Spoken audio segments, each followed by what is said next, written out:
Return again, return again, return to the land of your soul. Return again, return again, return to the land of your soul.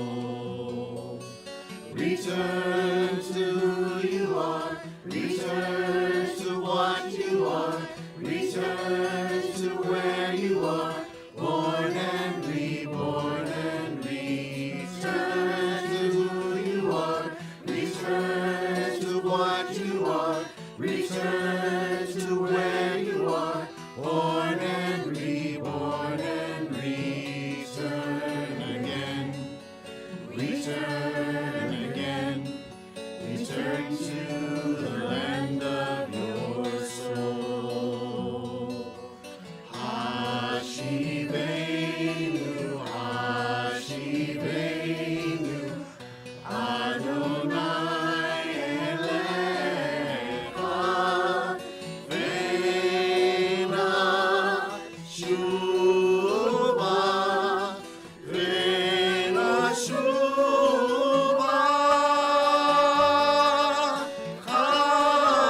Chadesh, Chadesh, Yamenu Kekedem.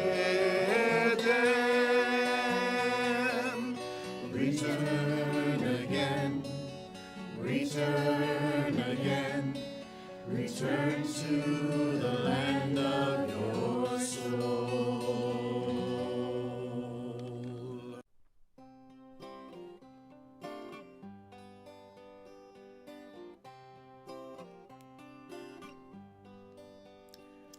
The time is now. We've gathered round. So bring all your gifts and bring all your burdens with you. No need to hide.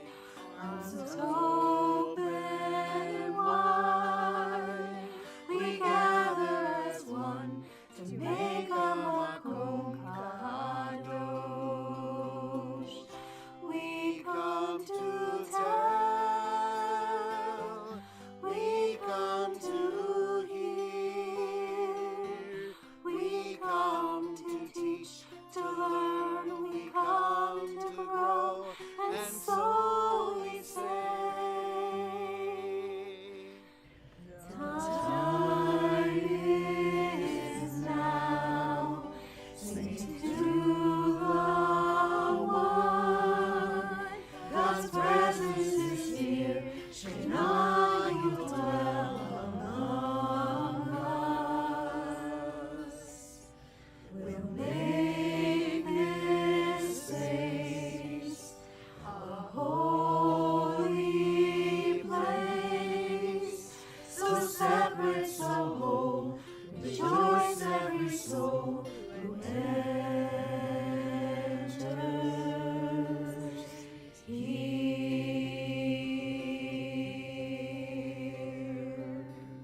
Shana Tovah. Happy New Year. Shana Tovah from the Alts. Wishing you a year filled with good health, happiness, and peace.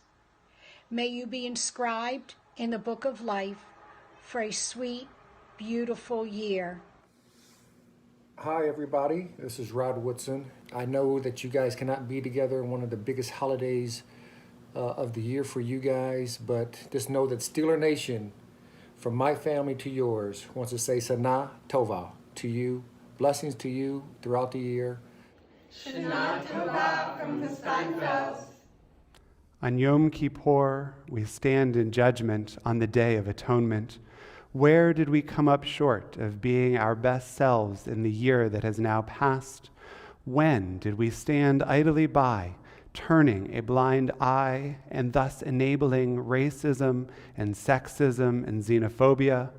Where did we, through malicious acts or in the heat of the moment, say something or do something to denigrate our fellow human beings?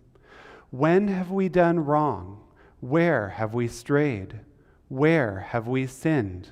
We stand together to face this judgment, recognizing that the Jewish answer to the question, "Am I my brother's keeper?" is a resounding yes. And though we can't be physically together today, we are together in this sacred virtual community. In the interest of the safety of our community and the most vulnerable in the broader community around us, we join together in a Yom Kippur that looks entirely different from years past and, God willing, entirely different from years future. We miss being together in person. And we have the unique opportunity to truly take the messages of this day to heart. Parking? It should have been pretty easy this morning. The only person you can blame for not liking the temperature of your sacred space is now yourself. No one is watching. Let your guard down. Pray these words, feel these words, that we might embrace the year 5781, ready to be the change that we want to see. Our service begins this morning with Ma Tovu on page 138.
הנני באמת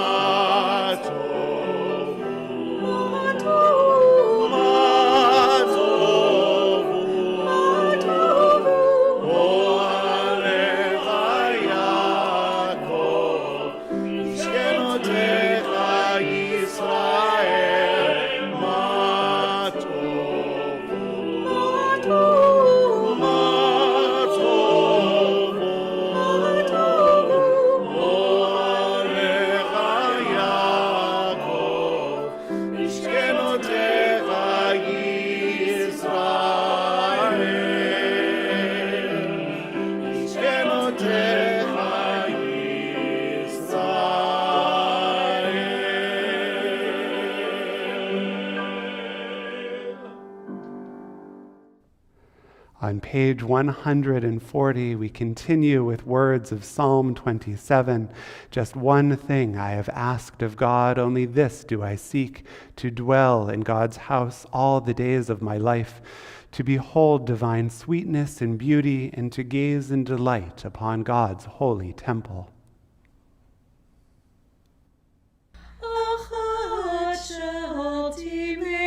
Adonai otavakesh, achat she'oltimet Adonai otavakesh,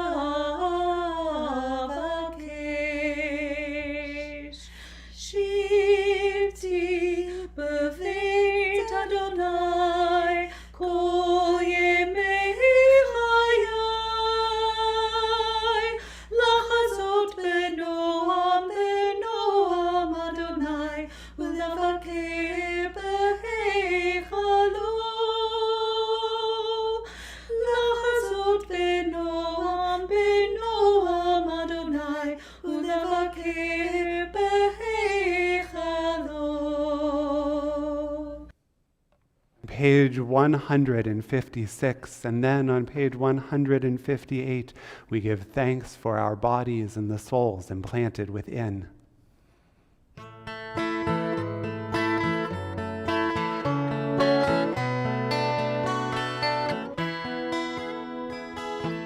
אשר יצר את האדם בחוכמה, וברבו נקבים נקבים, חלולים חלולים, גלוי וידוע לפני זה כבודך, שאם יתפתח אחד מהם, עוד יסתם אחד מהם, אי אפשר להתקיים ולעמוד לפניך. ברוך אתה אדוני רופא ובשר ומפעיל לעשות, אלוהי אלוהי נשמה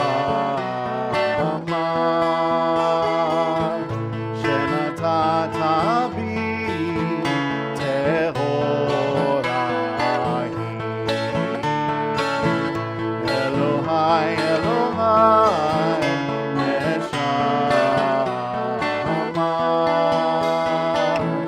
שנתת בי טהורה היא. אתה בראת, אתה יצרת, אתה נפחת בי, ואתה משמרה בקרבי, אלוהי אלוהי נשמה שנתת בי טהורה היא.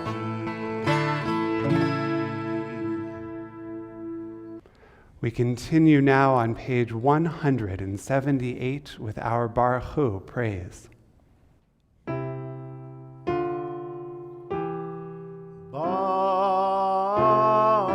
Baruch Hu et Adonai hamevorach,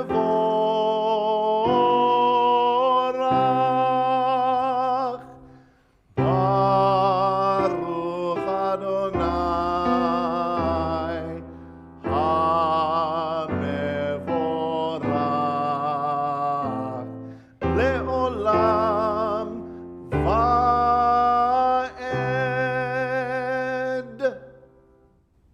Page 183. You love us by helping us grow. You give us Torah, a ladder for the soul, words that draw us upward, every mitzvah an invitation to climb, forge and kiln and crucible to purify our hearts. You give us Torah. You love us by helping us grow. Hineni, behold, I stand ready to listen and learn, to embrace in thought and deed, to proclaim with a whole heart the sacred unity of all being. Page 186. Shema Yisrael, Adonai Eloheinu, Adonai Echad. Baruch Shem Kevod Malchuto Leolam Vaed. Ve'ahavta et Adonai Elohecha b'chol levavecha u'b'chol nafshecha u'b'chol me'odecha. V'hayu hadvarim ha'ele asher Elohim etzavecha hayom al levavecha v'shinantam u'banecha v'dibartam b'am v'shivtecha b'beitecha u'vlektecha b'derech u'shokbecha u'kumecha u'kvartam le'o al yadecha v'hayu l'totafot b'neinecha u'shaltam al mezuzot beitecha u'b'sharecha l'man tizkeru v'asitem et kol mitzvotai v'yitam kedoshim Elohechem Ani Adonai Elohechem Asher hotzeti etchem me'eretz Mitzrayim להיות לכם אלוהים, אני Adonai Elohechem. We continue on page 196 with the Micha Mocha, words thanking God for bringing us to freedom.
Page 198. Adonai sefatai tiftach, ufi yagi tehilatecha. Adonai, open up my lips, that my mouth may declare your praise. Baruch atah, Adonai Eloheinu, ve'Elohei avotenu, ve'imotenu, Elohei Avraham, Elohei Yitzchak, ve'Elohei Yaakov, Elohei Sarah, Elohei Rivka, Elohei Rachel, ve'Elohei Leah, Ha'el HaGadol, HaGibor ve'Hanora, El חסדים טובים וקונה הכל, וזוכר חסדי אבות ואימהות, ומביא גאולה לבני בניהם, למען שמו באהבה.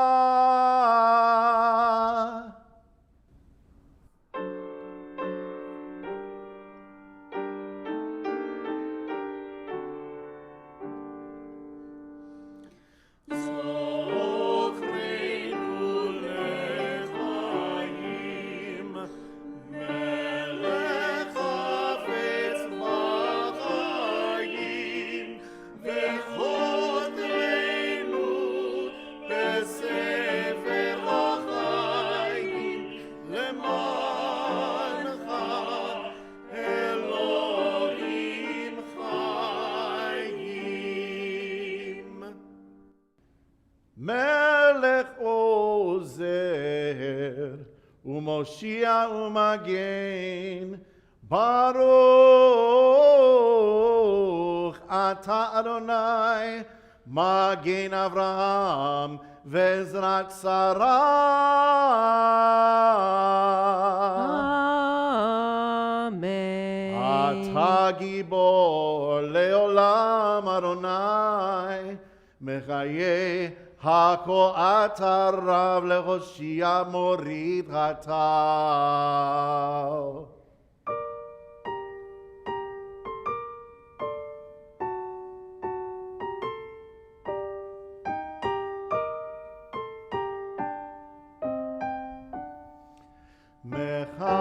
מכלכל חיים בחסד, מחיה הכל ברחמים רבים, סומך נופלים ורופא חולים, ומתיר אסורים, ומקיים אמונתו לשני עפר. מי כמוך בעל גבורות, ומי דומה לך, מלך ממית ומחיה ומצמיח ישועה. מי כמוך אל הרחמים, זוכר יצוריו, לחיים ברחמים, לחיים ברחמים, ונאמן אתה להחיות הכל. ברוך אתה אדוני מחיה הכל.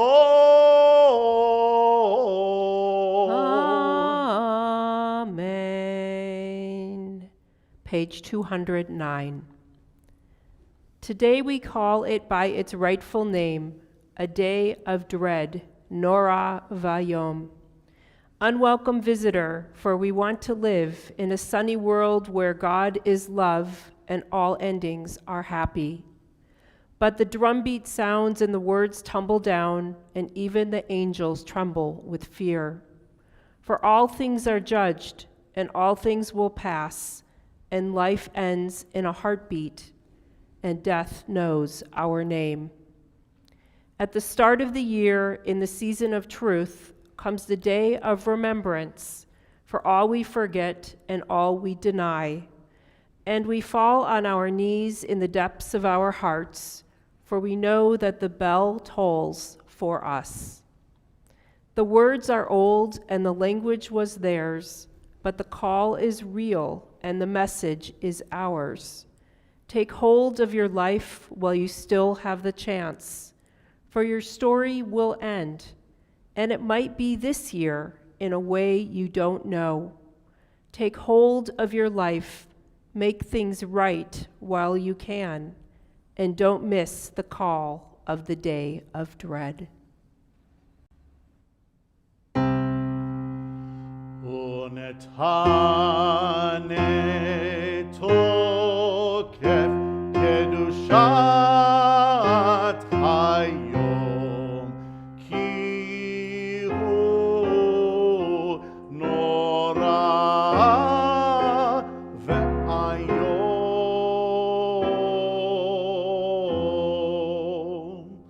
ובו תינשא מלכותך,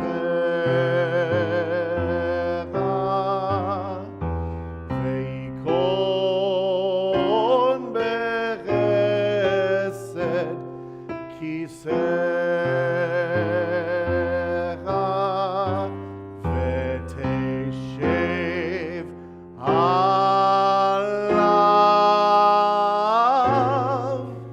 באמת.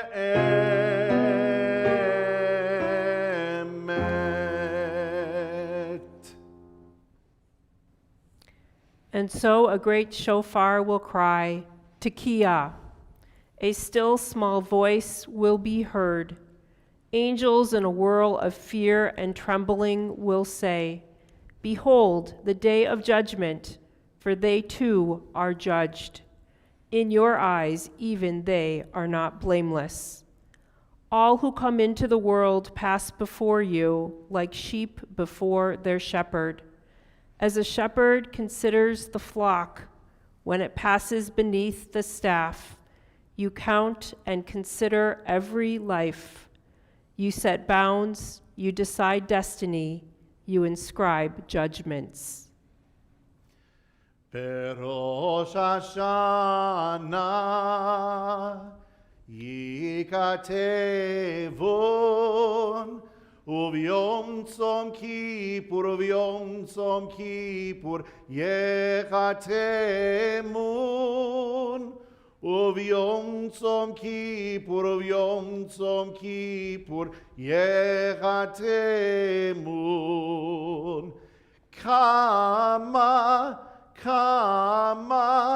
כמה יעברון, וכמה יימראון. מי יחיה ומי ימות, מי קיצו ומי וקיצו ומי ולא קיצו. בראש השנה ייכתבון, וביום צום כיפור וביום צום כיפור ייחתמון, וביום צום כיפור וביום צום כיפור ייחתמון. מי ואש ומי ומים, מי וחרב ומי וחיה ומי וחיה, מי ורעב ומי וצמא ומי וצמא. בראש השנה ייכתבון, וביום צום כיפור וביום צום כיפור ייחתמון, וביום צום כיפור וביום צום כיפור ייחתמון. Page 213. An empty page, an open book, a day of ultimate questions. Will I still be here next year at this time, with the ones I love beside me? What is in store for my family, and what will become of my friends? Who will have reason to celebrate, and who will contend with grief? New love, new babies, marriages deepening or breaking apart, prosperity, struggle, reversals of fortune, illness, and health await us. Who will be missing when we gather next? Who will stand apart? Who will be estranged? And who will have joined us, enriching our community? On the edge of the unknown, we tremble. What lies ahead for us all? An empty page, an open book, nothing is written and nothing is sealed. Flesh and blood, frail creatures, our lives are fleeting and subject to chance. Yet this we possess, the strength to persist, to prevail, to comfort one another in the dark. Prayer, right action, a turning toward the good, these give us hope and help us bear the pain of life. Utshuva, utfilah, utzedakah, ma'avirin et roa hagezerah.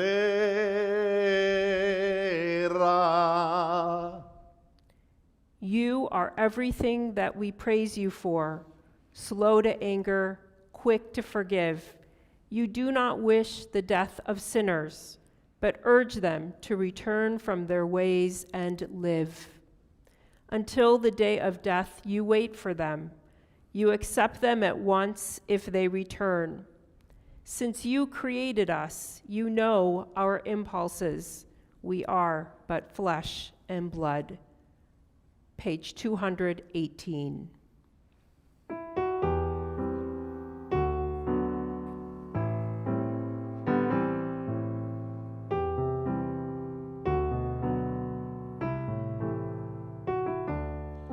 נקדש את שמך בעולם, כשם שמקדישים אותו בשממרו, ככתוב על יד נביאך, וקרא זה על זה ואמר, קדוש, קדוש, קדוש, אדוני צבאות, מלוא כל הארץ כבודו.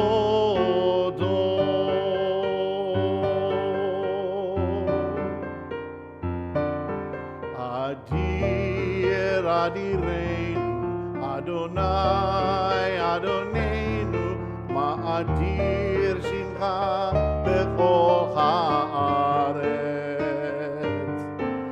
ברוך כבוד אדוני ממקומו, אחד הוא אלוהינו, הוא אבינו מלכנו, הוא מושיענו והוא ישמיענו, ברחמיו לעיני כל חי. אני אדוני אלוהיכם, ימלוך אדוני לעולם, אלוהיך ציון לדור ודור. הללויה, הללויה, הללויה, הללויה, הללויה, הללויה, הללויה, הללויה.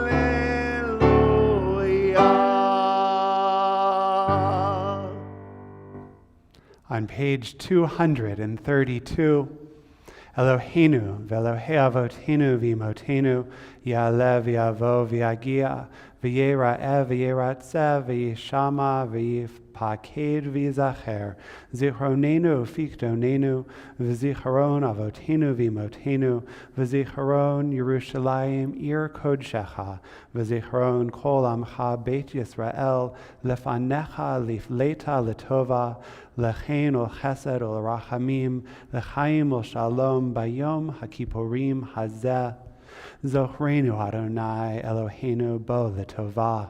Amen. Ufochdenu vo livracha. Amen. V'hoshienu vo lechaim. Amen. Eternal our God, remember us, be mindful of us, and redeem us for a life of goodness and blessing. Favor us with words of deliverance and mercy. Show us the depth of your care. God, we await your redemption, for you reign with grace and compassion. We continue on page 235. A teaching of the Baal Shem Tov. Your fellow human being is a mirror for you. If there is love and compassion in your soul, you will see the goodness in others. If you see a blemish in another, it is your own imperfection you encounter. Take careful note of the flaws you perceive in others. This is a lesson for you. They are your own flaws set before you, a reminder of your own spiritual work. On page 242, and for all of these gifts, God of majesty, may your name come to be blessed and praised, our gratitude a daily offering until the end of time.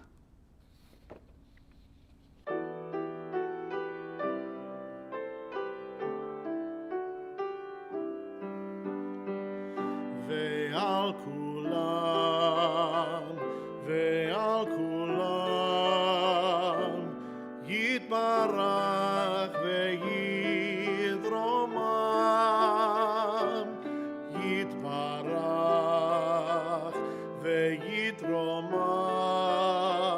Shimcha Malkeinu tamid leolam va'ed ve'al kulam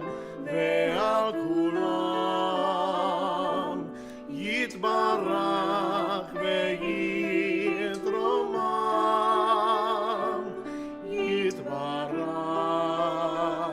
ve'yidromam Shimcha Malkeinu tamid leolam va'ed v'chol hakayim yodu chasela v'yalelu et Shimcha be'emet ha'el Yeshuateinu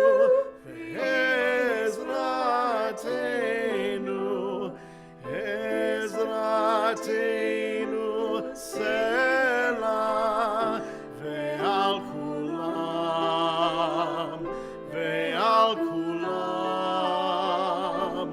yitbarach ve'itromam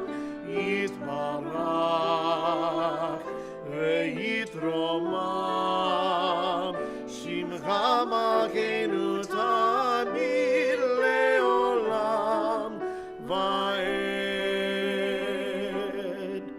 Baruch atah Adonai hatov shimcha ulecha na'eh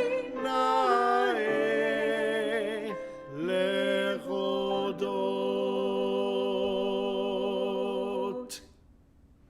It is there, God's blessing in our lives, though sometimes it may feel as if it is hard to find. These days, these weeks, these months can pass by, sometimes going in an eye blink because every day feels the same, sometimes taking forever, and it can be hard to find those moments of uplift, those moments of blessing, and yet they are there. With words of Birkat Kohanim, we channel our ancient ancestors who first offered this prayer to the people, asking God's blessing in their lives, asking that as they needed that blessing in their times of resilience, so too may we feel it in ours. Page 244.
We continue on page 246 with Sim Shalom.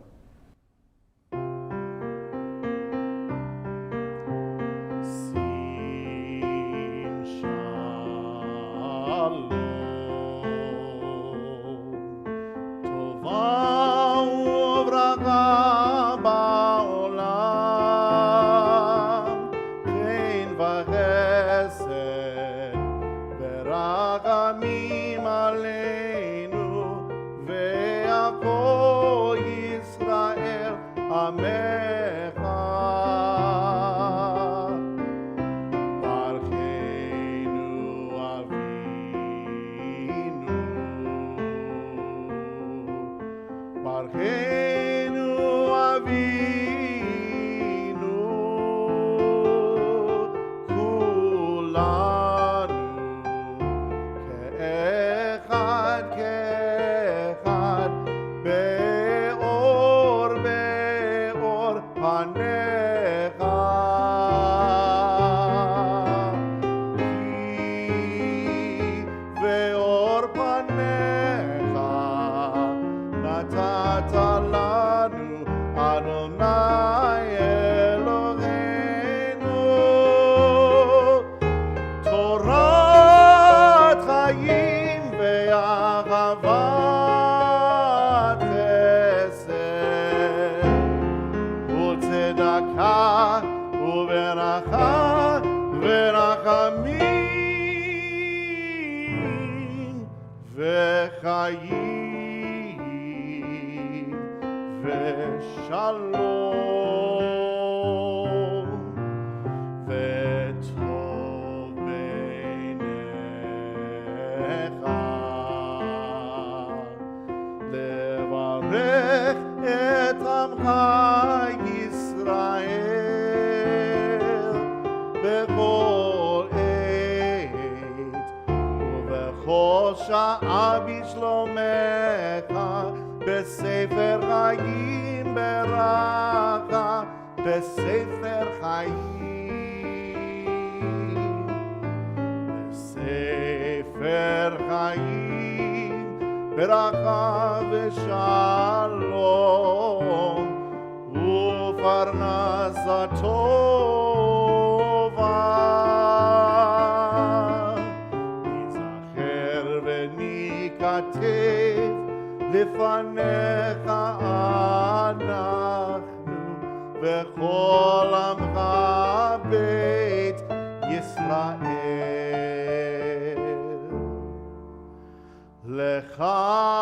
לחיים טובים ושלום. ברוך אתה אדוני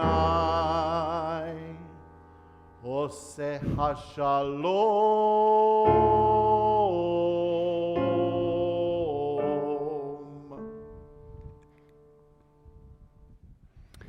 We continue now, page 252, page 253, as we continue with Avinu Malkeinu, first opening the ark, reading these sacred words, and then singing this prayer of our tradition.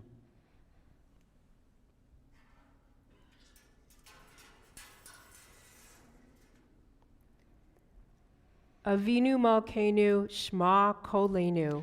Avinu Malkeinu, we have strayed in sin before you. Avinu Malkeinu, Chamo Aleinu Va'al Olalenu Vitapenu. Avinu Malkeinu, halt the onslaught of sickness, violence, and hunger. Avinu Malkeinu, Kale Kol Tsar Umastin Me Aleinu. Avinu Malkeinu, enter our names in the book of lives well lived. Avinu Malkeinu, Chadesh Aleinu Shana Tovah. Avinu Malkeinu, let our hands overflow with your blessing. Avinu Malkeinu, Harem Keren Mashichecha. Avinu Malkeinu, na al tashivenu reikam milfanecha. Avinu Malkeinu, welcome our prayer with love, accept and embrace it. Avinu Malkeinu, aseh imanu lema'an shemecha. Avinu Malkeinu, act for your sake, if not for ours. Avinu Malkeinu, ein lanu melech ela ata. Avinu Malkeinu, let the gates of heaven be open to our prayer. Avinu Malkeinu, shema kolenu, hus v'rachum aleinu. Avinu Malkeinu, almighty and merciful, answer us with grace, for our deeds are wanting. Save us through acts of justice and love.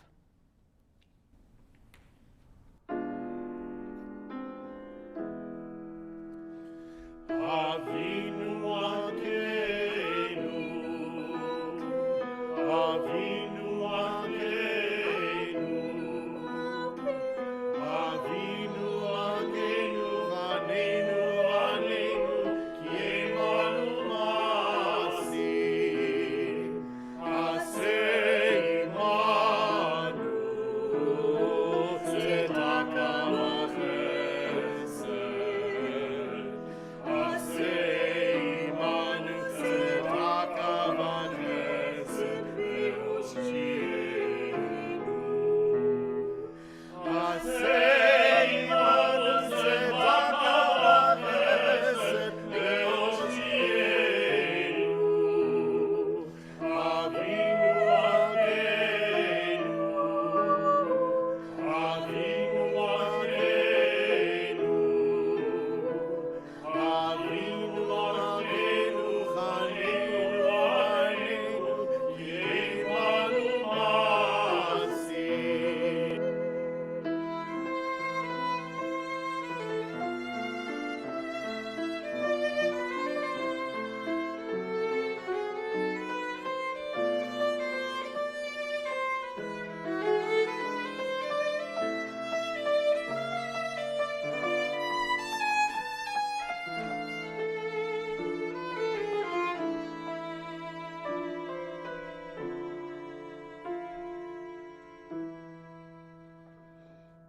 Avinu Malkeinu,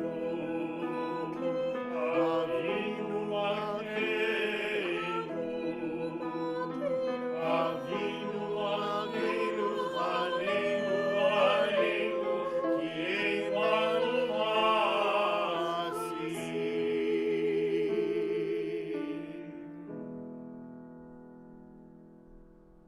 Let the reading of Torah be like prayer, a meditation to remind us what we strive for, a chant that binds us to the chain of generations. Let the reading of Torah be like prayer, a moment of purest solidarity with our people's hopes and history, an invitation to affirm or dissent, to challenge or believe, to ask why or say amen. Let the reading of Torah be like prayer, flowing like waters that renew the spirit, refreshing and sweet to nourish the soul. Let the reading of Torah be like prayer, every word a blessing, every verse a conversation with God. Baruch hu et Adonai Hamvarach. Baruch Adonai Hamvarach leolam vaed. Baruch atah Adonai Eloheinu melech haolam asher bachar banu mikol ha'amim v'natan lanu et Torato. Baruch atah Adonai noten haTorah.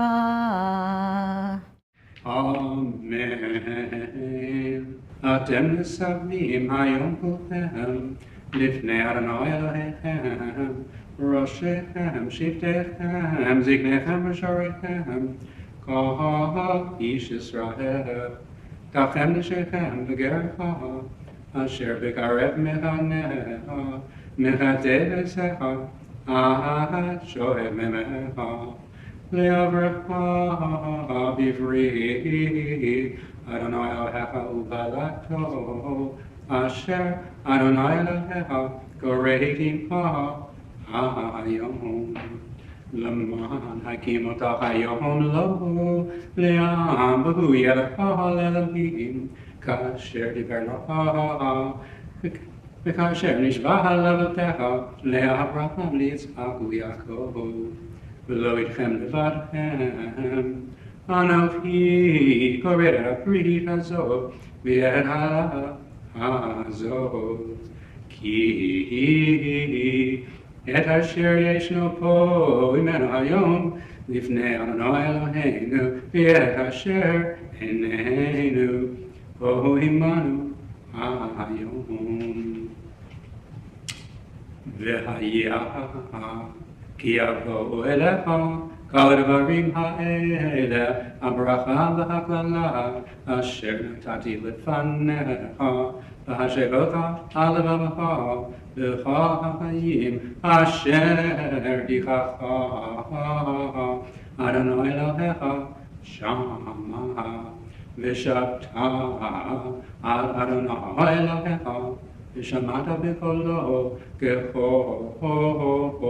asher anochi mitzavecha hayom ata v'necha v'chol levavecha v'chol nafshecha V'shav Adonai Elohecha et sheputecha v'richamecha v'shav yikibetzecha mikayim asher hefetzecha Adonai Elohecha shama im yihye nachecha v'ketzei hashamayim Misham yikibetzecha Adonai Elohecha u'misham yikachecha ebricha Adonai Elohecha el haaretz asher yashu avotecha v'rishecha v'heitivecha v'herbecha me'avotecha u'maha Adonai Elohecha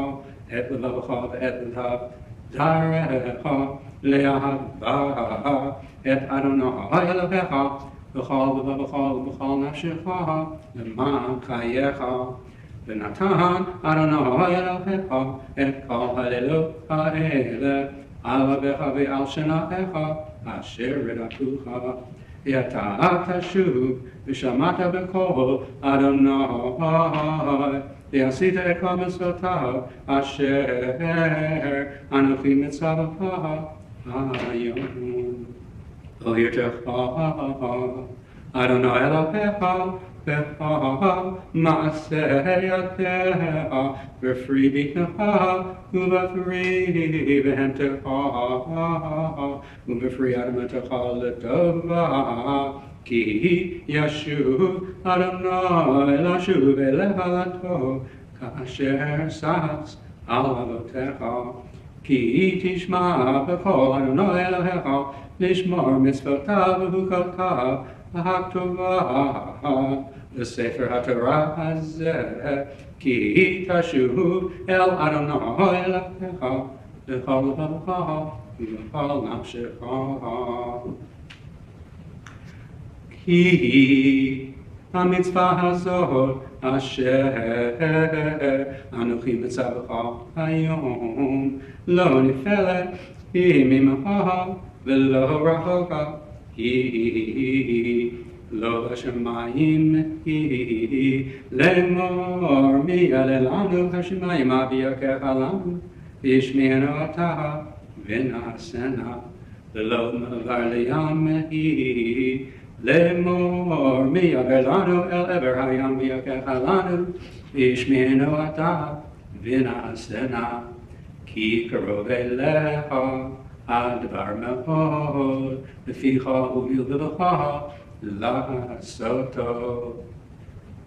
ראה נתתי לפניך היום את החיים ואת הטוב ואת המוות ואת הרע אשר אנוכי מצווך היום לבב את אדוני אלוהיך ללכת בדרכיו ולשמור מצוותיו וחוקותיו ומצוותיו, וחיית בריתה וברך אדוני אלוהיך הארץ אשר אתה בהשמה לרשתה, ואם תקנה לבבך ולא תשמע ונידחת והשתחווית לאלוהים אחרים בבתם.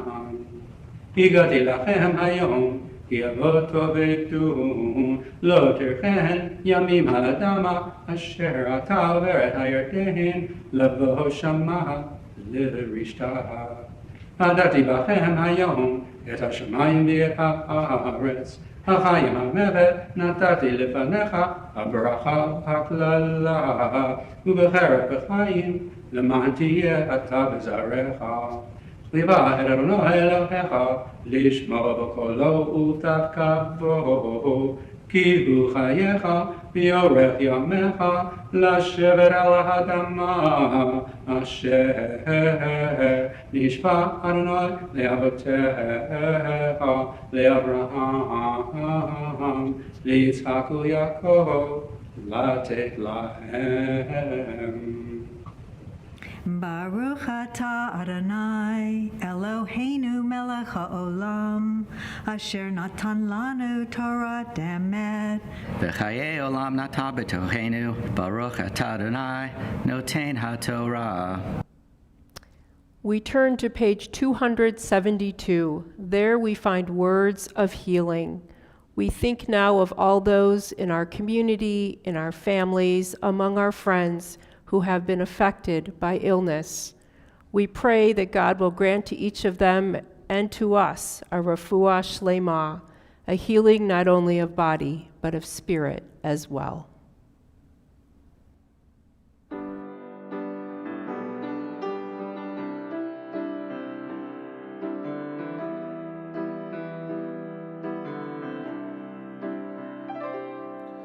Refainu Adonai v'nei Rafel, Hoshienu v'nivashea, El karov levo korav, ach karov l'reav yishur.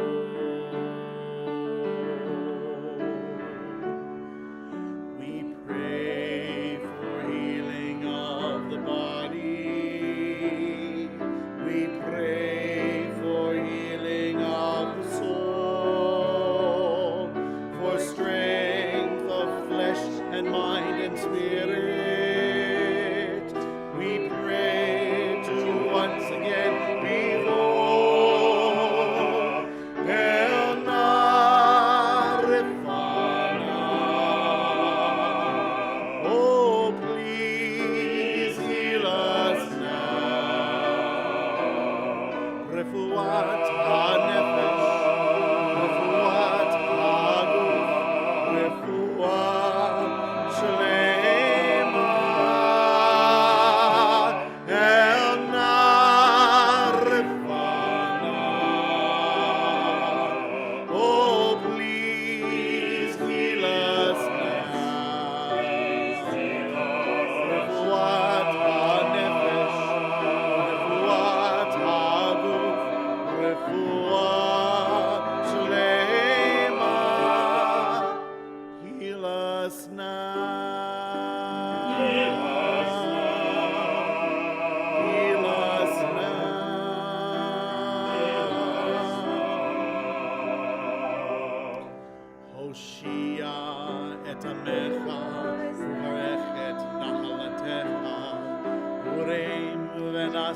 Shalem ad haolam.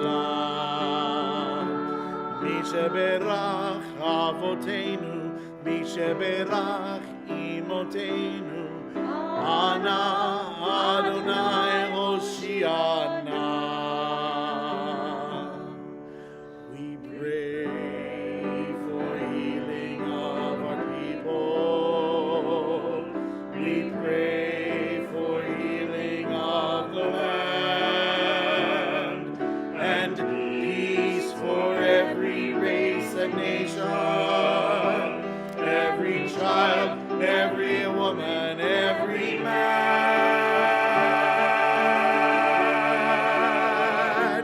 El Narifana.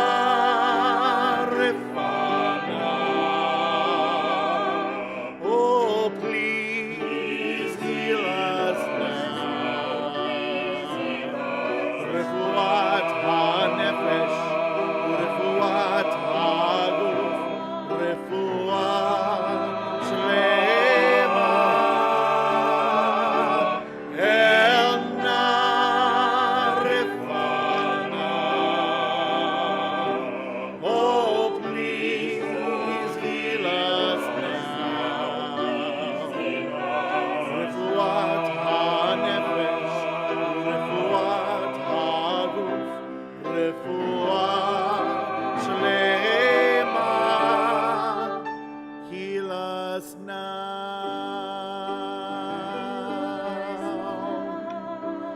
Heal us now.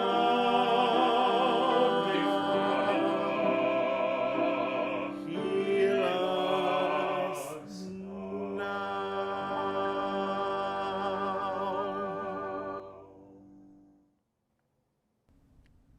Is this the fast I desire? Asks the prophet Isaiah on behalf of God in Isaiah chapter 58, our Haftarah reading this morning. The reading can be found on page 277, the blessing before the reading of Haftarah, page 275. Baruch atah Adonai Eloheinu melech haolam asher bachar b'nviim tovim v'ratza v'divreihem hane'emarim be'emet. Baruch atah Adonai habocher b'Torah uv'Moshe avdo uv'Yisrael amo uv'inviei ha'emet v'tzedek. Cry from the depths, says God. Do not hold back. Lift up your voice like the shofar. Tell my people their transgression and the house of Jacob their sin. Yes, they seek me daily, as though eager to learn my ways, as if they were a nation that does what is right and has not abandoned God's law. They ask of me the right way, eager for God's nearness. They say, "Why did we fast, and you do not see it? We afflict ourselves, and you do not know it. Because even on your fast day, you think only of desire while oppressing all who work for you. Because your fasting is filled with strife, and with callous fists you strike." No, your fasting this day will not lift up your voice before heaven. Is this the fast I desire? A day to afflict body and soul? Bowing your head like a reed, covering yourself with sackcloth and ashes? Do you call this a fast, a day worthy of the favor of Adonai? Is this not the fast I desire, to break the bonds of injustice and remove the heavy yoke? To let the oppressed go free and release all those enslaved? Is it not to share your bread with the hungry and to take the homeless poor into your home? Baruch atah Adonai Eloheinu melech haolam tzor kol haolamim tzadik bechol hadorot האל הנאמן, האומר ועושה, המדבר ומקיים, שכל דבריו אמת וצדק. על התורה ועל העבודה ועל הנביאים ועל יום הכיפורים הזה שנתת לנו אדוני אלוהינו למחילה ולסליחה ולכפרה לכבוד ולתפארת. על הכל אדוני אלוהינו אנחנו מודים לך ומברכים אותך. יתברך שמך בפי כל חי תמיד לעולם ועד, ודברך אמת וקיים לעד. ברוך אתה אדוני, מלך מוחל וסולח לעוונותינו ולעוונות עמו בית ישראל, ומעביר אשמותינו בכל שנה ושנה, מלך על כל הארץ, מחדש ישראל ויום הכיפורים. We continue now, page 296. Our God and God of all generations, may our prayers reach your presence. And when we turn to you, do not be indifferent. Adonai, we are arrogant and stubborn, claiming to be blameless and free of sin. In truth, though, we have stumbled and strayed. We have done wrong. Eloheinu ve'Elohei avoteinu, tavo lefanecha, tefilatenu, ve'al titalam mitchinatenu, she'en anachnu azzefanim ukeshe'oref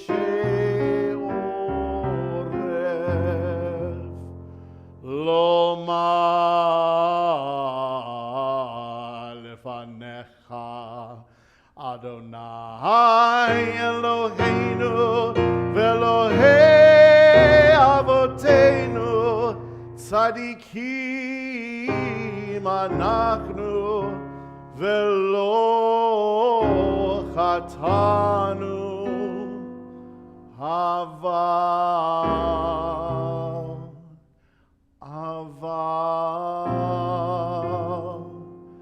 Anachnu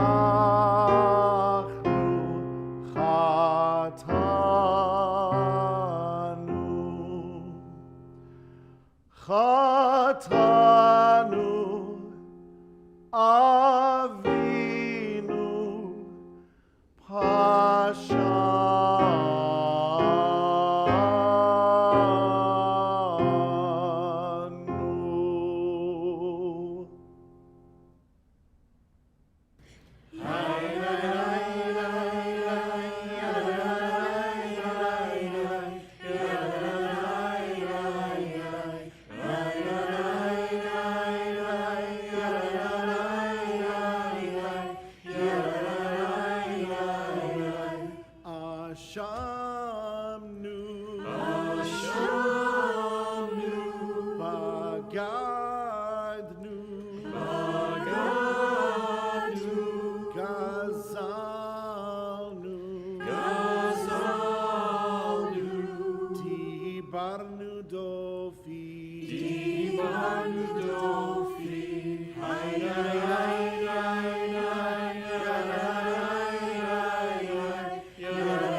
We continue on page 300.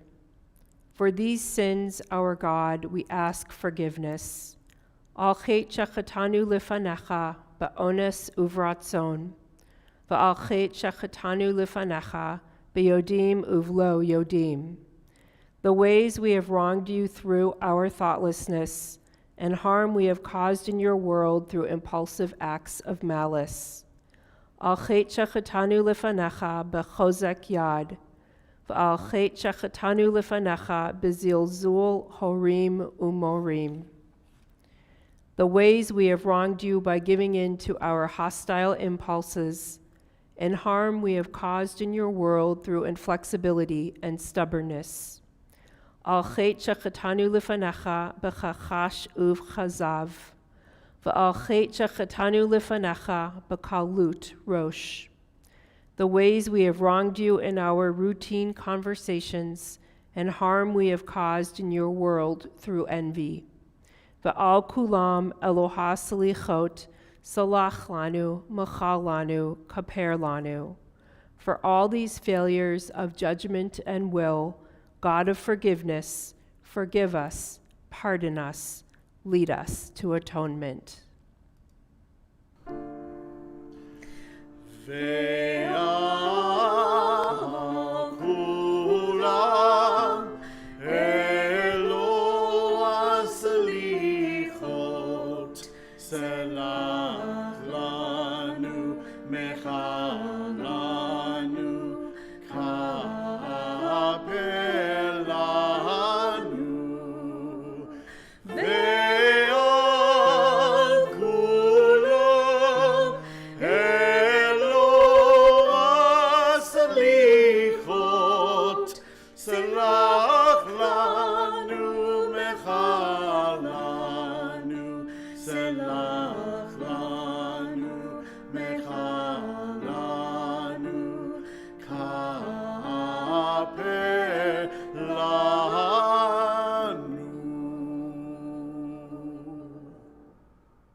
On page 304, Al chet shechatanu lefanecha begalui v'sater, v'al chet shechatanu lefanecha b'sinat chinam.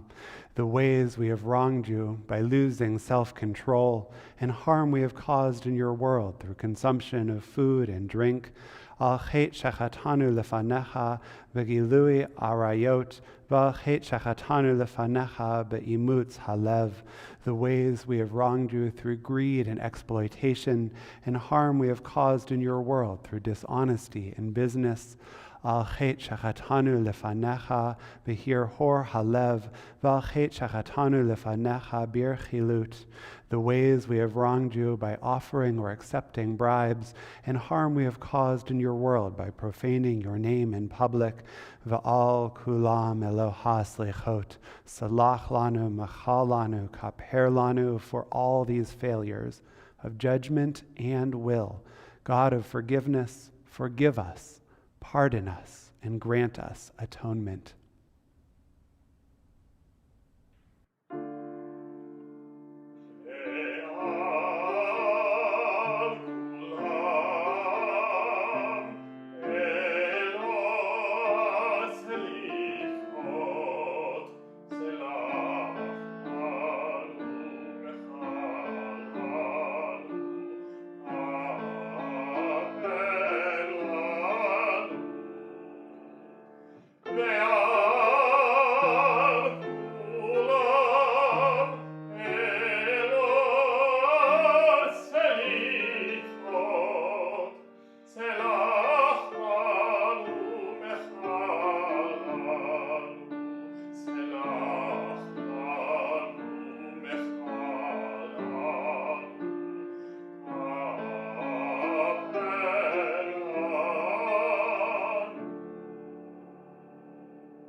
On page 316, hear our call, Adonai, our God.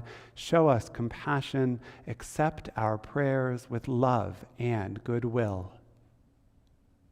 Adonai,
Before our service concludes on page 318, let me give you a roadmap for the rest of the day. Following this closing song, we will hear remarks by Michelle Markowitz, Temple Emanuel's president, and a sermon by our Rabbi Emeritus, Rabbi Mark Mahler. At 1 p.m. today, Michelle, Rabbi Jessica Locketz, and I invite you to join us on Zoom for a conversation about Temple's future and indeed the future of the Jewish community in a COVID-19 and, God willing, soon post-COVID-19 world. We look forward to sharing some of our ideas and hearing from yours as we ensure the vibrancy and continuity of Jewish community into the future. Our services continue at 3 p.m. this afternoon with our afternoon service and reading of the book of Jonah, followed immediately thereafter, but a few moments after 4 o'clock, with our Yizkor service. Ne'ilah, the closing of the gates, begins at 5 p.m. I have so many people that I need to thank this morning for their participation in their service and for enabling this to even happen, to Leslie Hoffman and Ellen Druck, our production assistants, who have made everything possible, to Rabbi Jessica Locketz for her flexibility and grace and leadership, to our many musicians, Temple's Interim High Holiday soloist Neil Weinstein, Rebecca Closson, Joseph Sandler, accompanist Jim Burns, and everyone who has participated not only in the music, but in readings and Torah passings throughout our service. Dr. Ben Handon for his amazing Torah reading, and of course each of you for joining with us. I especially want to thank Rabbi Mark Mahler, Temple's Emeritus, for teaching classes throughout this high holiday season and for the words he will offer at the conclusion of our service. Thank you all so much.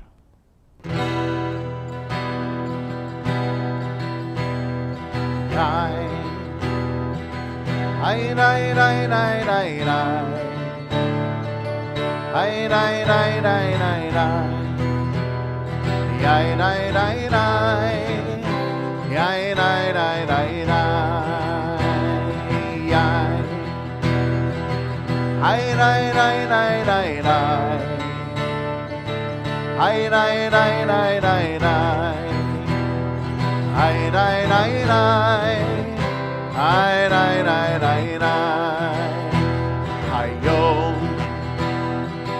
te'amtzenu hayom tevarchenu hayom tegadleinu amen. Hayom te'amtzenu hayom tevarchenu hayom tegadleinu amen. Hayom tidrashenu letova, hayom titkavenu chaim tovim, hayom tishma shavatenu amen. Hayom tikabel berachamim uvratzon et tfilatenu, hayom titmichenu bimin tzidkacha amen. Hayom te'amtzenu hayom tevarchenu hayom tegadleinu amen. Yain ay ay ay ay ay ay ay ay ay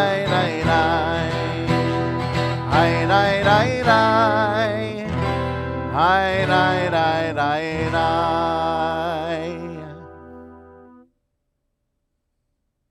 Happy New Year from the Markowitzes.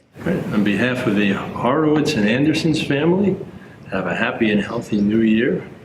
Haben ein New Year mit gesund, and we hope to see everybody next year at the same time. Laren and Moses would like to wish all of you a Chatimah Tovah for the coming year. We wish you good health, peace, and happiness. Amen. Shana Tovah from the Rowe family. Happy New Year. From our family to yours, Lashana Tovah. Lashana Tovah from the Shore family. Happy New Year, Lashana Tovah. Shana Tovah. My name is Michelle Markowitz, and I am honored to be president of Temple Emanuel. This community, and most importantly, the people in it, have played a significant role in my life. My family joined Temple Emanuel when I was 5 years old and entering kindergarten. I attended religious school, became a bat mitzvah, was confirmed, and my husband Pace and I got married here as well. Our son Meyer became a bar mitzvah in 2017, and our daughter Hannah will become a bat mitzvah here in 2 years. As you can see, Temple Emanuel has been and still is an integral part of my life. But when I think about Temple Emanuel's impact on my family, it is so much more than just the milestone events. I remember learning about Tikkun Olam as a religious school student, joining with my kids at Shim as part of Torah Center when they were in 4th grade, and being together with my family and singing Hine Matov during Shabbat services. As president of Temple Emanuel, I hope you and your families have your own moments that have made Temple Emanuel an integral part of your lives. And if you haven't, I hope that 5781 is the year that it happens. If there is any way I can be of help, I look forward to talking with you.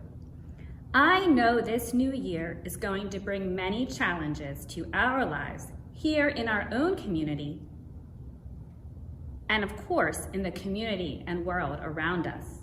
One of these challenges began this past March. Like many of you, I was not sure what to expect when Temple Emanuel entered the virtual space due to COVID-19. Could we continue to be a community? Would anyone actually participate in Temple Emanuel services and programs online? And how exactly was all of this going to happen? First, I'd be remiss if I did not recognize the dedication of Temple's rabbis and staff. Each has done so much, and here are just a few highlights. Rabbi Aaron Meyer took on a 2nd and 3rd and 4th career as Chief Technology Officer and videographer and sound engineer to make Friday night Shabbat services, Torah study, and over 400 other programs available in the virtual space. Rabbi Jessica Locketz quickly retooled Torah Center programming, working with our fabulous Torah Center teachers and families to provide continuity and community to our Torah Center students. Our executive director, Leslie Hoffman, the backbone of this community, ensured communication of our virtual Temple programming was seamless and, along with Temple's staff, made sure that resources were available for those Temple members in need. Iris Harlan, ECDC director, along with the ECDC faculty and staff, ensured continued education for our youngest students and their families, despite the physical closure of the preschool. And when Shabbat services moved into the Meyer family basement, Rabbi Emily Meyer stepped up and offered her beautiful voice to welcome Shabbat. We thank all of you so much for all you have done and all you are continuing to do to ensure our community remains connected. As amazing and fantastic as our rabbis and staff are, they would also be the first to acknowledge that they did not do this alone. So many of you reached out asking how you could help, and your continued participation and volunteer efforts have gone above and beyond. 15 of you sang in various choral musical efforts for Shabbat services. 25 of you volunteered to call our elderly and vulnerable congregants in March and April. A dozen of you were interviewed by our rabbis or joined us for the popular Faces of Temple Emanuel series. And as a community, in fulfillment of our responsibility to those less fortunate, together we donated over $12,000 to Shim, More recently, these high holy days have continued to bring out the best of Temple Emanuel. During this time, your Temple Emanuel Board of Trustees has wished all Temple members a Happy New Year. 30 volunteers gathered to assemble and deliver approximately 450 High Holy Day goodie bags to all members within driving distance. I don't know about you, but one of my favorite highlights of Shabbat services, and now these High Holy Day services, is getting to see fellow members of the community. The more than 100 of you that participated by video in some way have enriched our community beyond measure. And to those of you behind the scenes who produced an edited video, we are so grateful. These numbers are evidence that our community is strong. And like many of you, I want this to continue. Now, more than ever, the uncertain financial picture makes it difficult for Temple's leadership to plan and at the same time continue to provide you with the meaningful and creative content you've come to expect and enjoy over these last 6 months. Supporting one another through difficult times is part of what makes this community so special. And I want you to reach out to Leslie or Rabbi Meyer confidentially if Temple can assist you during this time. Our ability to help is predicated on the generosity of our members, and I would be remiss if I did not first thank you for your ongoing financial support and invite you to do more to help us meet this challenge if your circumstances allow. For those of you who are able to do so, I ask you to consider a dues increase or contribution as we continue to navigate this uncertain path. It is only through our collective efforts that we can ensure financial solvency for Temple Emanuel in both the near term and the long term. Despite the challenges and uncertainties facing us, I look forward to a 5781 filled with more memorable moments as a Temple community. From my family to yours, I wish you a healthy and happy New Year. I was named in memory of my grandfather, Max Mordechai Mahler. Max was 5 years old when he arrived here in the United States on December 8th, 1888. Max, his parents, Jacob and Rose, and his older sister, Sarah, were emigres from Bohemia. Exactly 30 years later, December 8th, 1918, Max died, one of 675,000 American victims of the great influenza pandemic. 500 million people, 1/3 of the world's population, were afflicted. 50 million deaths worldwide is a reasonable estimate. Max was survived by his 28-year-old widow, a 5-year-old daughter, and a 4-year-old son, my father.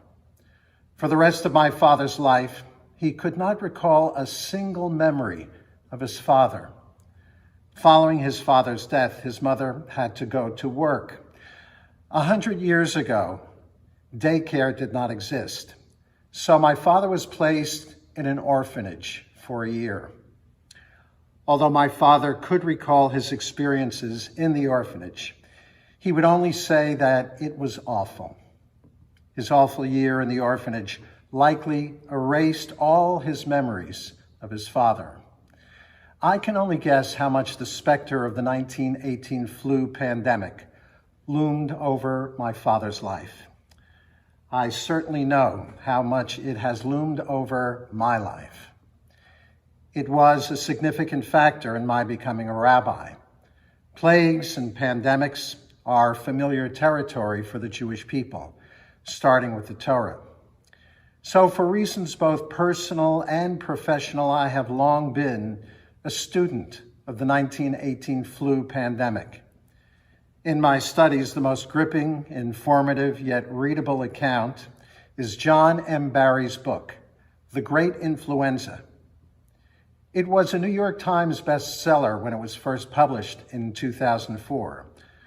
Updated in 2018, it returned to the bestsellers list. No surprise, last spring. The Great War, as World War I was then called, had its fingerprints all over the Great Influenza. But the Great Influenza had the Great War by the throat. John Barry points out that throughout history, more soldiers have died from disease than from combat. So too in the Great War, whose total number of casualties, dead and wounded, military and civilian, exceeded 40 million.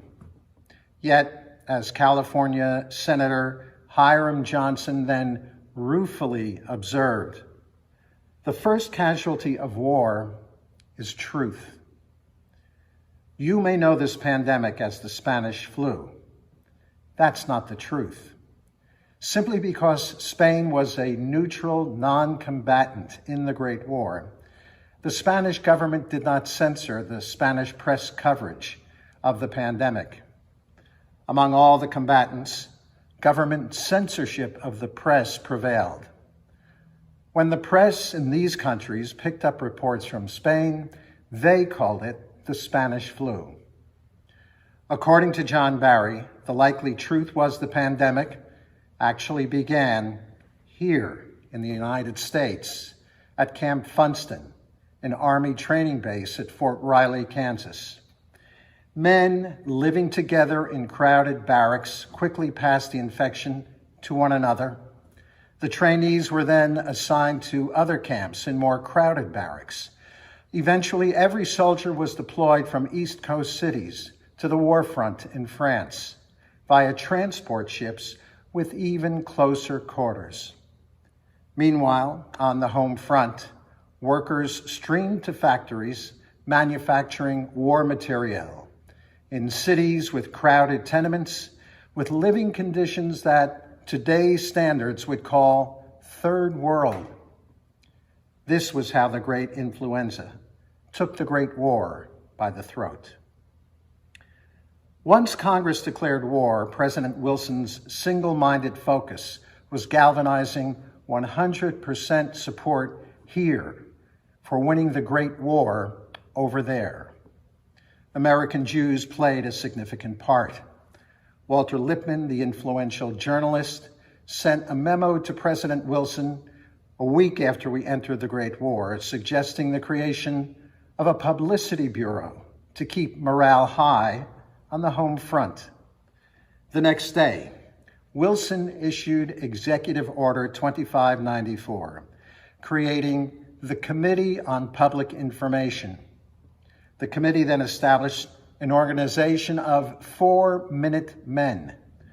100,000 4-Minute Men soon traveled the country, giving brief presentations before meetings, movies, vaudeville shows, and the like, to support the war cause and promote the sale of Liberty bonds. Meanwhile, Wilson himself never publicly addressed the pandemic that ravaged the country. Ironically, or perhaps poetically, to borrow from Shakespeare, Wilson hoisted himself on his own petard of silence when he contracted the flu, reported as a cold, during the Paris Peace Conference at the end of the war. The flu then led to a stroke, effectively ending Wilson's dream for a third term in the 1920 election. The lingering effects of the flu then ended Wilson's life in 1924. Other Jews played prominent roles in contending with the pandemic. 3 of the 7 members appointed by Wilson to his Council of National Defense were Jews. Samuel Gompers, head of the American Federation of Labor, Bernard Baruch, the financier, and Julius Rosenwald, head of Sears Roebuck. When the U.S. entered the war, one of America's most prominent physicians, Dr. Milton Rosenau, took leave of his professorship at Harvard University to become lieutenant commander of Chelsea Naval Hospital in Boston.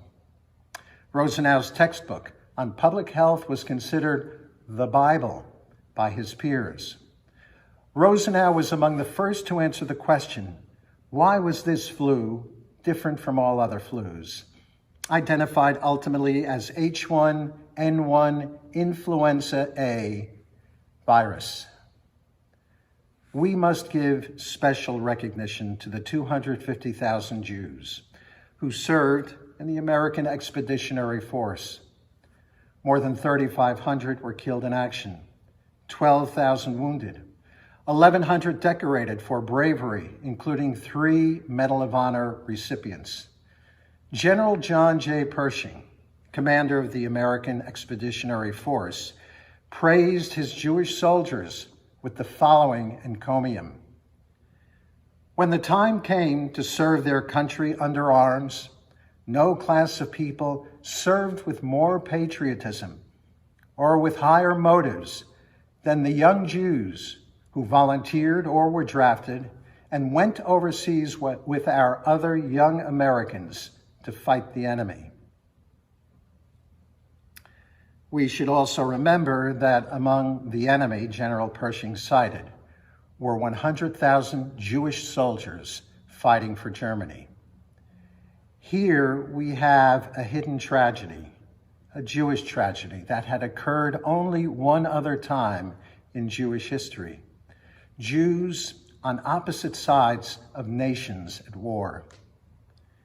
In the Great War, 70,000 of those Jewish soldiers were on the German front lines. They fought with bravery and distinction for a German victory they hoped would not only free the Jews of Eastern Europe from their Polish and Russian oppressors, but also prove German Jewry's unequivocal loyalty to Germany once and for all. 12,000 Jews were killed in action. 18,000 Jews were decorated with the German Iron Cross. 3,000 Jews were promoted to officer rank, but only among reserves, not the regular army. Why not? Because of anti-Semitism. As the Great War dragged on, Germany fabricated a census attempting to prove that Jews sought to avoid military service.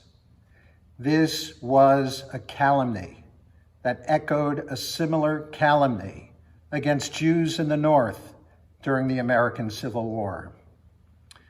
Upwards of 10,000 Jews fought between the two belligerents in the Civil War, the majority in defense of the Union. This was the only other time in history when Jews fought on opposite sides in a war. And it leads us to an even more serious connection between Germany and the United States, a connection that we must face foursquare, and a plague we must face foursquare if we ever hope to cure it. Pulitzer Prize winner Isabel Dickerson's latest book, Caste, The Origins of Our Discontents, made the New York Times bestsellers list as soon as it was released last month. Caste, C-A-S-T-E, maintains that what we call American racism is a de facto caste system, upholding the superiority of some people and the inferiority of others because of the color of their skin. Wilkerson describes how throughout human history, 3 castes have stood out: the longest in India, the most vicious in Nazi Germany, and in the United States because of race. Because racism has become the great plague upon the American soul, Caste is a must-read for every American.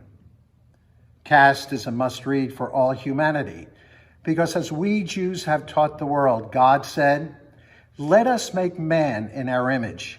Male and female, God created them."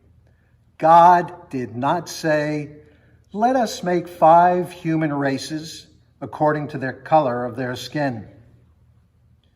This alone is reason for all of us to read Caste. But for these high holy days, chapter 8 of Caste demands our special attention because it places us at the convergence of two of history's great caste systems. Thus, throughout this chapter, Wilkerson freely quotes Yale legal historian James Q. Whitman's recent book, Hitler's American Model, the United States and the Making of Nazi Race Law. On June 5th, 1934, 17 legal scholars and bureaucrats convened in Berlin under the auspices of Franz Goethner, the Third Reich's Minister of Justice. Their agenda was to transform Nazi anti-Semitism into German law. Regarding this Nazi think tank, Whitman writes, in debating how to institutionalize racism in the Third Reich, they began by asking how the Americans did it. These 17 scholars and bureaucrats had done their due diligence. They knew that the pseudoscience of eugenics, claiming genetic superiority of some groups and inferiority of others, had taken hold in the United States. Notable American advocates of eugenics included Alexander Graham Bell, Henry Ford, and Charles W. Eliot, the president of Harvard University. Eugenicists Lothrop Stoddard and Madison Grant are names not known to us today, but they were very well known and celebrated in Nazi Germany. Boston-born and Harvard-educated Lothrop Stoddard published a book in 1922 titled The Revolt Against Civilization, The Menace of the Underman. When it was translated into German, Nazi ideologues seized upon Stoddard's term, Underman, and rendered it Untermensch in German. Untermensch, or subhuman, became the Nazis' choice epithet for non-Aryans, most pointedly for Jews. Stoddard's book became standard in Germany's school curricula.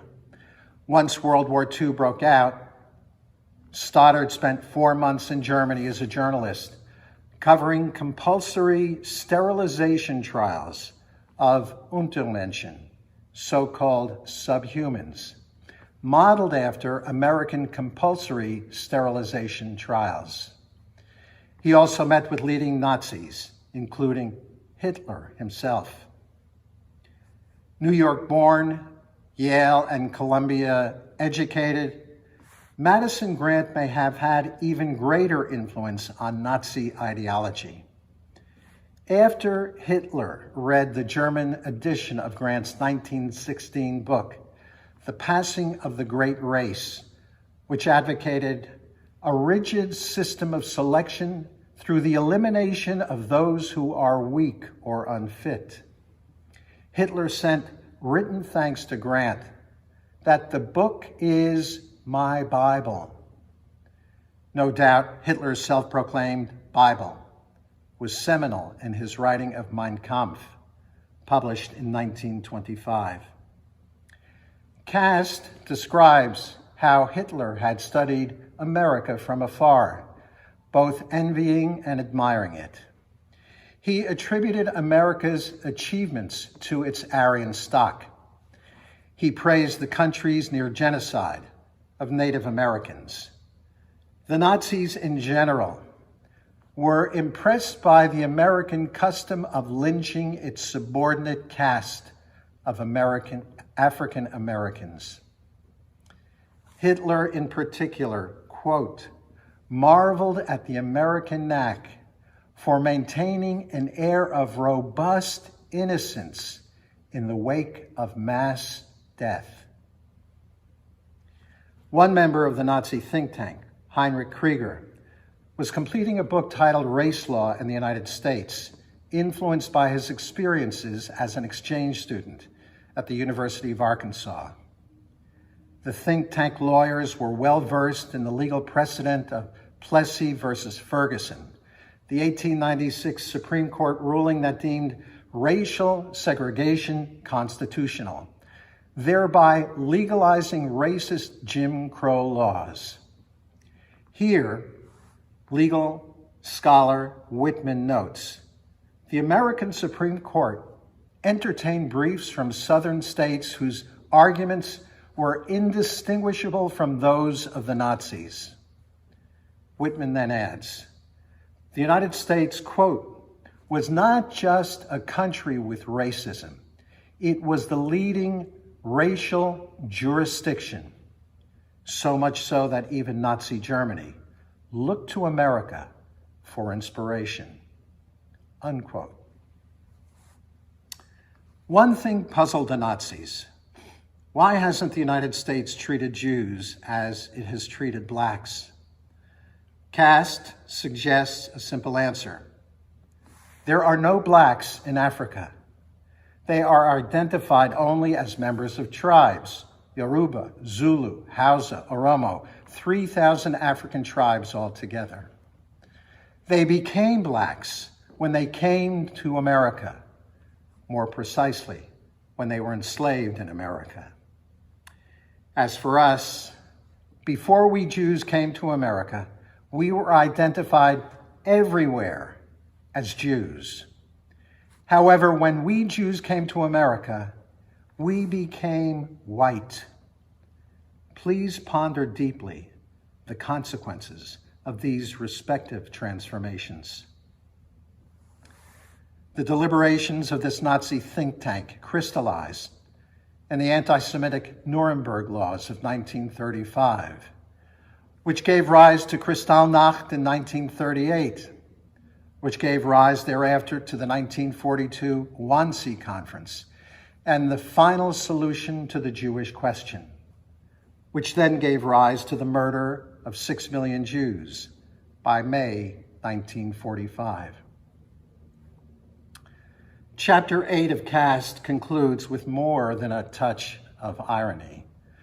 According to the Nuremberg race laws, anyone with one Jewish grandparent was considered Jewish.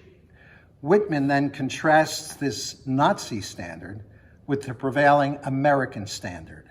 Quote, while the Nazis praised the American commitment to legislating racial purity, they could not abide the unforgiving hardness under which an American man or woman who has even a drop of Negro blood in their veins counted as black. The one drop rule was too harsh for the Nazis. Since reading Caste, when I see someone in a public space without a mask on, in this country that leads the world in COVID-19 cases, where approximately 1,000 people a day are dying in the pandemic, I cannot help but recall Hitler's, quote, marvel at the American knack for maintaining an air of robust innocence in the face of mass death. Caste is not an easy read. Neither are many passages in Torah, which have never stopped the Jewish people from reading it again and again and living by it, and because of it, for 3 millennia and counting. I ask you to read Caste as a vaccine, an immunization against the plague of racism. Like any vaccination, it hurts. Like every vaccination, it is most effective when it is given to those not infected to prevent others from becoming infected, as well as themselves. Like every vaccination, it has the power to end suffering and save lives. So think of Caste as a gift, because not every plague has a vaccine to combat it. The Spanish flu, H1N1 influenza, is one example. Although vaccines were sought, none were ever developed. The Spanish flu ended in 1920 when it mutated itself out of existence, but the H1N1 influenza reappeared in the 2009 swine flu pandemic. Let us hope and pray that a vaccine can be developed against COVID-19. Bimhera b'yameinu, speedily and in our day. Such a vaccine that has all but eradicated another pandemic was developed especially close to all of us, both geographically and Jewishly. Dr. Jonas Salk became one of the 20th century's great Jewish heroes here at the University of Pittsburgh School of Medicine, when he gave the world an inestimable gift, the vaccine to prevent polio. The vaccine's first clinical trials were conducted with children at nearby D.T. Watson Institute. I had just turned 8 when the vaccine was approved for distribution through public schools. Along with the Spanish flu, the polio pandemic was a looming specter in my family's life and mine. My mother was 5 years old when her younger brother, Morris, contracted polio. He survived, but his left leg was severely compromised, first by the virus itself, followed by many surgeries intended to help, but served only to harm. Testimony to his indomitable spirit, my Uncle Morris lived to 89, his every day racked with pain. Morris had an answer to his pain and disfigurement, which rendered him in the minds of many people that crude term that had not yet been censured, cripple. Morris sublimated his pain with his intellect. A PhD in economics was his pathway to a long and distinguished career teaching at Syracuse and Binghamton universities. At his retirement festivities, he described his teaching career as his one opportunity to dance. Yes, he was witty too. My Uncle Morris completed his PhD the same year that I began my education in kindergarten. It was also the year that almost 60,000 American children were afflicted with polio. More than 3,000 died, while tens of thousands survived, only to endure a lifetime of challenges similar to my uncle's. Photographs in the daily newspapers and weekly magazines delivered to my childhood home showed children entombed up to their necks in mechanical respirators called iron lungs. The photographs petrified me. A nationwide survey indicated that Americans feared only one thing more than polio: nuclear annihilation. But there is a postscript to my childhood fears, a lesson learned from the combination of science and faith, a lesson well learned for all of us. No doubt you have had teachers in your life, as I have had in mine, teachers who shape us and sometimes even shake us into becoming someone new and someone somehow better than the person we were before. Such a person in my life was Dr. William Thomas Kirscher. Dr. Kirscher was the chairman of the psychology department at Fairleigh Dickinson University and my professor for abnormal psychology. He was a fine teacher, but what I took most to heart were his lessons about life. One day in class, Dr. Kirscher gave the students simple questions from a culturally based IQ test.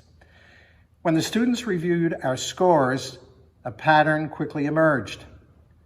The black students scored the highest. The white students scored consistently lower. Dr. Kirscher was teaching the vital lesson that intelligence is as much a function of experience and social norms as it is an innate characteristic. I must add parenthetically that only one white student scored in the same range as the black students. Yours truly.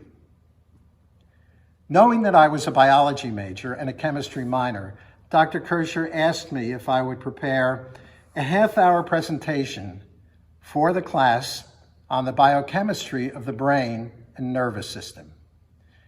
15 minutes into my presentation, I discovered that what I had prepared was 15 minutes too short. Standing in front of 40 students at that moment, I was disconcerted. As I now recall my embarrassment, I am reminded of the old Yiddish story of the great Maggid and his wagon driver, who traveled from community to community, Shabbat after Shabbat, where the great Maggid would preach and teach Torah and Talmud. After many years of traveling together, the wagon driver said to the great Maggid, "You know, Rabbi, I have taken you to hundreds of synagogues. I have heard you give many great speeches and give many brilliant answers to many challenging questions. But with all due respect, you only have so many speeches and been asked only so many questions. Having heard them all, in the next town, this Shabbat, how about you let me be the great Maggid and you be the wagon driver?" The great Maggid shrugged his shoulders and said, "If you think it's so easy, go right ahead." That Shabbat, as the wagon driver ascended to the bima to deliver the sermon, the great Maggid took a seat in the back of the synagogue. The wagon driver then proceeded to deliver his personal favorite among the Maggid's many great sermons. Although he lacked the panache and the passion the great rabbi always exuded in his preaching. The congregation then asked questions. As the wagon driver predicted, the questions were predictable. But then someone asked a question which had never before been asked, and exceedingly difficult at that. The wagon driver began to stammer and sweat, but then he pointed to the great Maggid seated in the back of the synagogue and said, "Why, that question is so simple that even my wagon driver can answer it." In other words, when I came to the end of my presentation, my too brief presentation that day in abnormal psychology class, I turned to Dr. Kirscher and said, "I'm sure that Dr. Kirscher has a lot more to say about the subject of the biochemistry of the brain and nervous system." Dr. Kirscher squinted at me and pursed his lips in what I can describe only as a frowning smile or a smiling frown. He then said, "What Mr. Mahler is doing is turning his presentation over to me, the authority. What Mr. Mahler is doing is being very clever."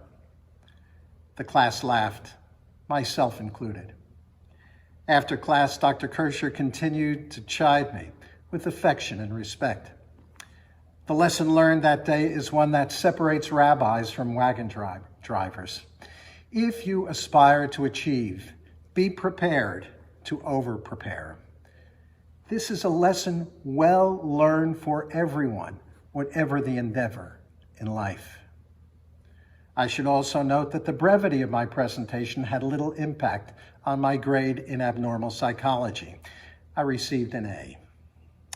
But far more noteworthy than my grade was my friendship with Dr. Kirscher. Dr. Kirscher was as close a friend as I had in college and in my early adulthood. He was middle-aged and divorced. He had no children from his marriage, but he had many surrogate children among his students. I was happy to be numbered among them. The college campus was the crucible for the fires of foment in those turbulent times, and I had 1,000 questions about those times measured against eternity. Dr. Kirscher was a man of substance, wisdom, and deep spirituality. He was a devout Christian, but he shared with me the fact that he was circumcised as an adult to symbolize his covenant with God. Looking back on our friendship, I can say that Dr. Kirscher was as influential as anyone in my life, in my turning from biology to theology, from my dream of becoming a doctor to the reality of my being a rabbi. Indeed, the day before my interview for rabbinic school, Dr. Kirscher came with me to my family cemetery, when I felt the need to touch my roots and at the same time be touched by eternity. After Dr. Kirscher died, I contacted the library in his hometown, where he spent his final years, and asked that they send me a copy of his obituary that they had on microfilm. The obituary began, William T. Kirscher, 69, died Monday at Sacred Heart Hospital. The name Sacred Heart Hospital jogged my memory. 50 years prior, when Dr. Kirscher was a student at the University of Wisconsin, he contracted polio.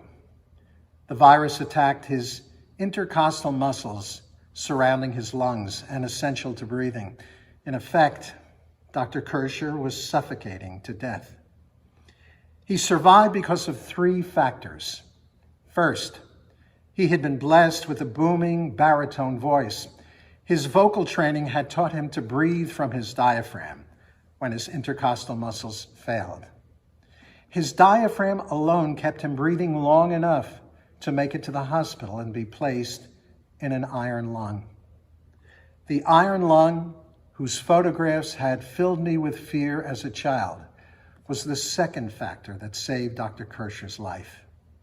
The iron lung was a gift of science, one of science's countless gifts to humanity, indeed, countless blessings. Still, Dr. Kirscher would have died if not for factor number 3. During his first night in the iron lung, his condition deteriorated. As he teetered on the brink of death, a light filled the room, a light unlike any light he had ever seen before. He welcomed it as God's healing presence. He lifted his right hand as best as he could in the iron lung and recited the verse from Psalm 16. I am ever mindful of God's presence. God is at my right hand. I shall never be shaken. How often these beautiful words have been sung here at Temple Emanuel, especially during the High Holy Days. Shiviti Adonai lenegdi tamid, ki mimini bal emot. Dr. Kirscher survived that night in Sacred Heart Hospital to live a full, vibrant, and loving life. He then died there 50 years later. We are living in difficult times. We are challenged by a pandemic that threatens to suffocate all of us. We are also challenged by a plague of hate, 4 centuries too long, suffocating too many of us, symbolized by one man gasping, I can't breathe. Have faith in science. Have faith in faith. The faith that Judaism brought to the world, in the name of the one God who created all humanity in God's divine image. Have faith that sings from the depth of your soul, I am ever mindful of Adonai's presence. God is at my right hand. I shall never be shaken. L'Shana Tovah, a good year.